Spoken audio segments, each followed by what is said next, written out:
Este vídeo busca demonstrar o egoísmo através de um exemplo simples. O egoísmo que leva à incompreensão do outro, resultando em miséria e violência. É de senso comum que o Brasil é um país repleto de desigualdades e injustiças.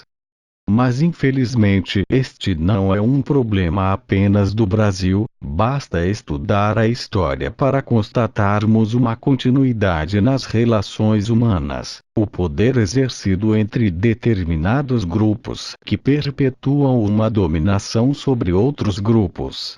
Este conceito pode ser resumido na chamada luta de classes. Eu costumo dizer que a classe dominante não quer largar o osso, e sempre deseja manter os seus privilégios, não importam quais sejam. Os indivíduos que estão no poder se julgam merecedores, ora por questões religiosas, ora por questões meritocráticas. Por exemplo, no Egito Antigo, tínhamos a figura do faraó que se julgava o próprio Deus, e se utilizava de escravos para fazer os seus túmulos, conhecidas também como pirâmides do Egito. Este sistema de governo é chamado de teocracia. No período da escravidão no Brasil, a teologia de que os negros descendiam de Caim, aquele que matou seu irmão Abel na história bíblica, foi usada para legitimar a escravidão e o sofrimento dos negros. Os padres diziam que o trabalho forçado serviria para purificar o negro. Somente assim os africanos encontrariam a salvação divina, e ainda considerava os negros inferiores aos brancos.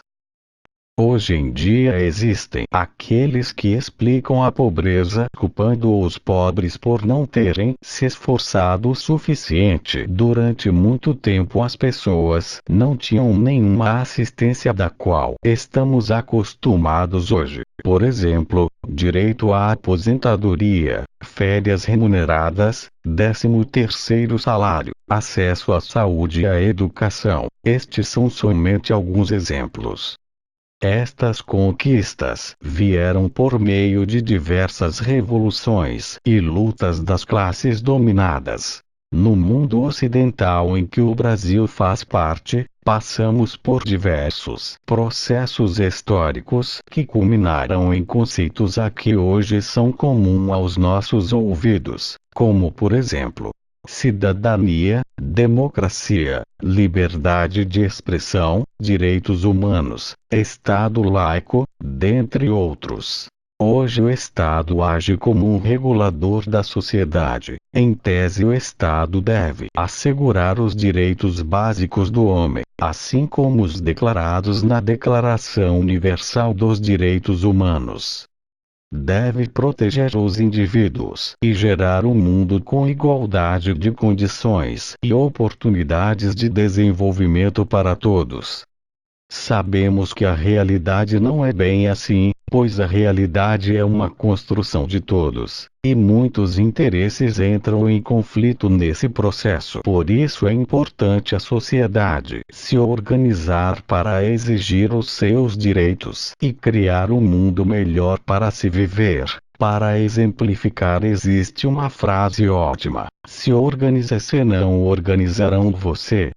Este vídeo foi criado para usar um caso recente que demonstra muito bem o egoísmo descompromissado de pessoas favorecidas. Este caso é muito explícito, pois é uma contradição inerente.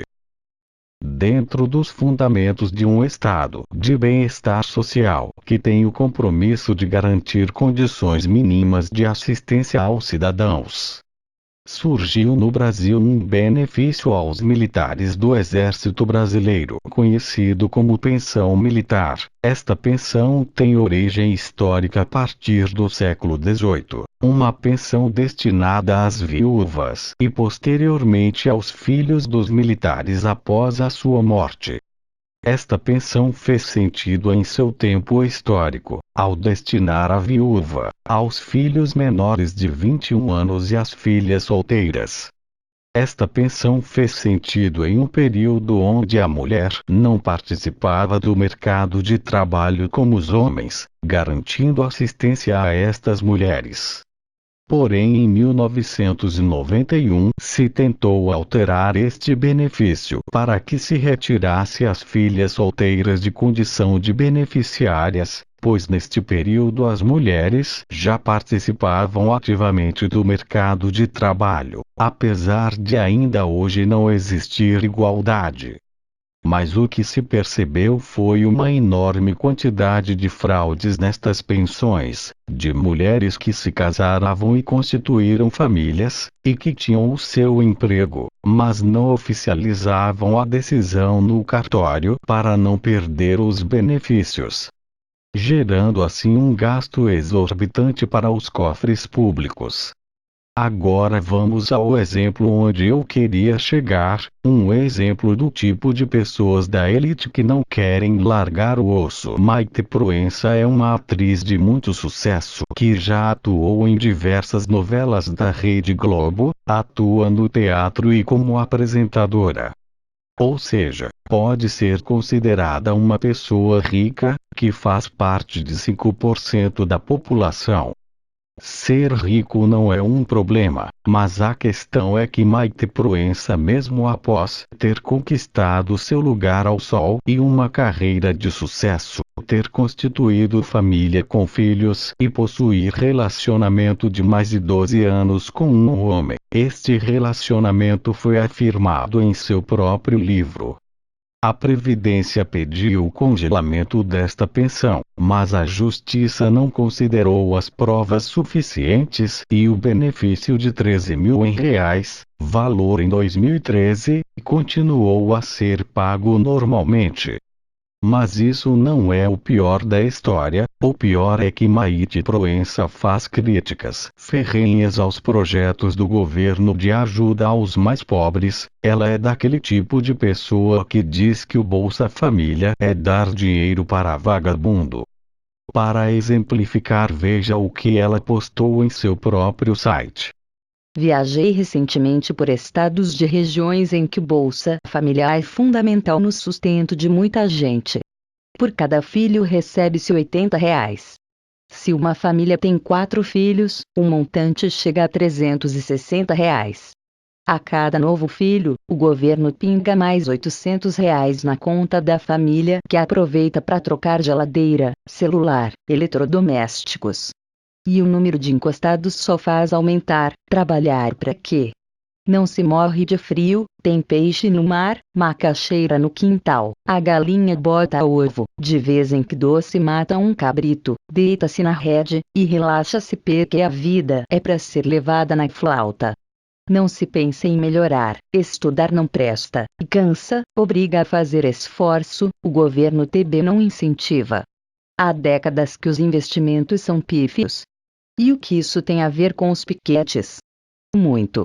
Os trabalhadores que constroem o país em que outros se encostam, tomam 2, 3 conduções todo dia, ida e volta do trabalho. Esses que dão um duro danado e custeiam os benefícios do número crescente de pobres ignorantes, desgraçados relaxados, recebem, como incentivo, um aumento que, em muitos casos, desgraçará pesadamente seus orçamentos.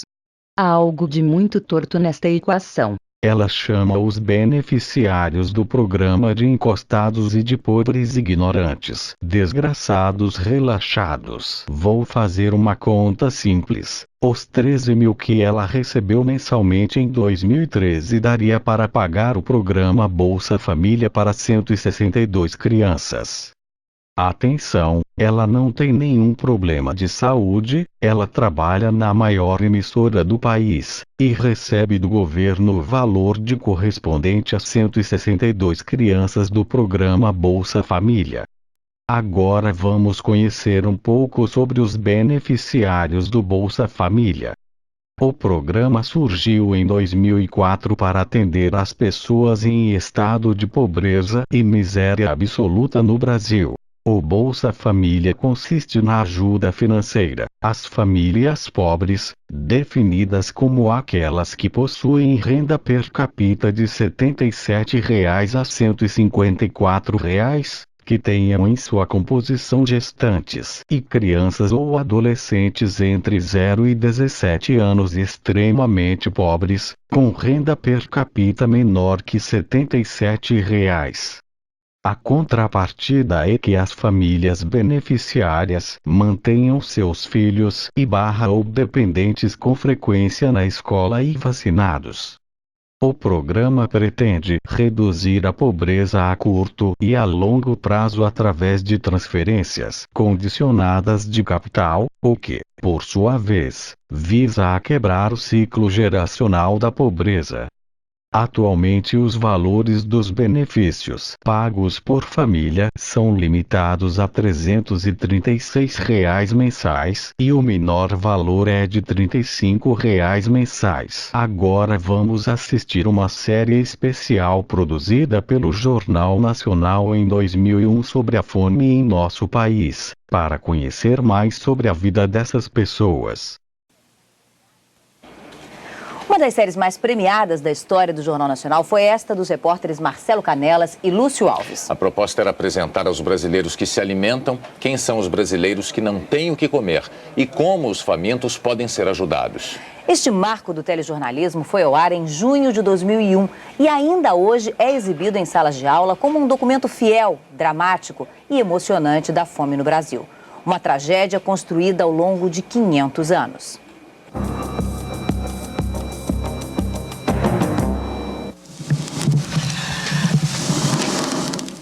A gente tão desesperado de fome, não tem amor nada, não tem resistência para fazer coisa nenhuma, acredita? A gente não consegue explicar o que é a fome em si, né? Só mesmo quando as pessoas passam por ela, que é para poder sentir. Quando meu filho perdeu um pãozinho, uma rosquinha que é 10 centavos, porque eu não tenho dinheiro, bicho, aí que meu coração dói. Ó, o corpo chega a arrepiar. Uma tragédia a conta-gotas, dispersa, silenciosa, escondida nos rincões e nas periferias. Tão escondida que o Brasil que come não enxerga o Brasil faminto. E aí a fome vira só número, estatística, como se o número não trouxesse junto com ele dramas, histórias, nomes. O pão nosso de cada dia. Meu nome é Antonieta Luiz Alcântara Rodrigues. Eu perdi uma criança com 9 dias de nascida. Eu fiquei muito horrorizada. Meu nome é Maria Pereira dos Santos. Perdi uma criança com 7 dias de nascido. Os anjos, todos os anjos. É a crendice dos grotões. Bebê que morre vira querubim? Anjo não tem pecado, né? Tem pecado é nós, adultos. Cemitério só deles, cemitério de anjos. Do norte de Minas ao sertão do Nordeste existem centenas. Ainda assim, ninguém se conforma. Se passa bem ou se passa mal, comendo ou sem comer, mas acho que todas as mães queriam o seu filho ao lado delas. Na inversão do ciclo da vida, proeza é criança viva, bebê recém-enterrado é acontecimento banal. Não, porque tu sai pra cá, nós vimos. Vocês viram? Um caixãozinho? Não, uma caixa de papelão.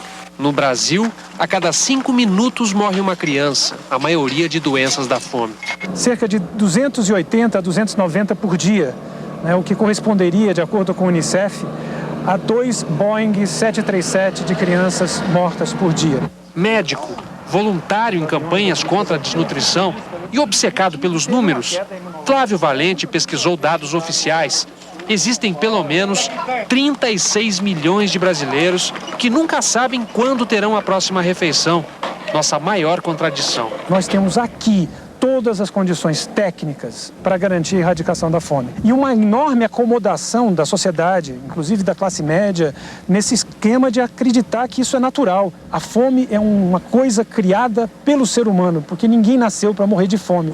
Povoado de Santa Úrsula, no sertão da Bahia. Tem um bocado de casa vazia aqui, né?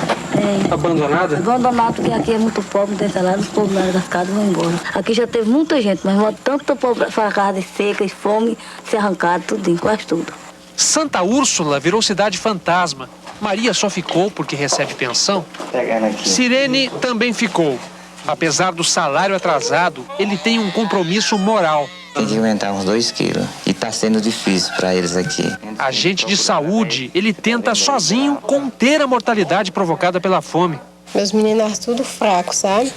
E essa aqui ainda foi dos que nasceu mais fortinho um pouquinho, foi ela. Mas ela tem que ganhar um pouquinho mais de peso, né? Verdade, tem sim. Você sabe como é que você vai fazer para ela ganhar um pouquinho mais de peso? Sei não.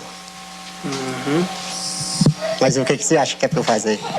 O que mais poderia fazer evangelista sem roça e sem emprego? O pai esforça. O salário que ele tem é os braços. Tirando madeira para ver se consigo vender para comprar o que a gente se comer. 800 quilômetros ao sul, mais um povoado pobre no Vale do Jequitinhonha, Minas. Aqui, onde as crianças compartilham favas contadas, adultos comem bofe de bode. Maria Rita mal se segura em pé. Eu tô sentindo anemia, acho que é profunda. O médico diz que a senhora tem que se alimentar bem, é isso? É. E a senhora diz o que pra ele? Eu falei que ele onde é que eu acho. O filho não consegue ajudar. Outubro, pra falar a verdade, eu não já ganhei nem R$1 aqui, assim, trabalhando. De outubro pra cá, você não ganhou nada? Nada. Vai tentar a vida em alguma cidade grande? Sair pra lá e deixar ela doente aí, que eu não sei nem como pode acontecer. A vida na cidade grande seria melhor? Nos alagados de Salvador, uma pergunta provoca comoção. O que vai ter hoje no almoço? Comoção e constrangimento. Vergonha de dizer que simplesmente não haverá almoço. É triste. Muito triste. Dá meio dia você não ter. Deixa lá. A vizinha tem almoço. E a senhora acha que esse pirão alimenta? Alimenta. E é nutritivo. É nutritivo? É, sim. Mas tem farinha e água, né? Não importa. Pelo menos ela come, embora não esteja livre da doença. Desde o início desta reportagem, já se passaram 5 minutos e meio. Na contagem regressiva da fome, mais luto, mais uma perda. Nossa maior fortuna indo embora. Nosso óbvio tesouro esquecido em lugarejos e favelas.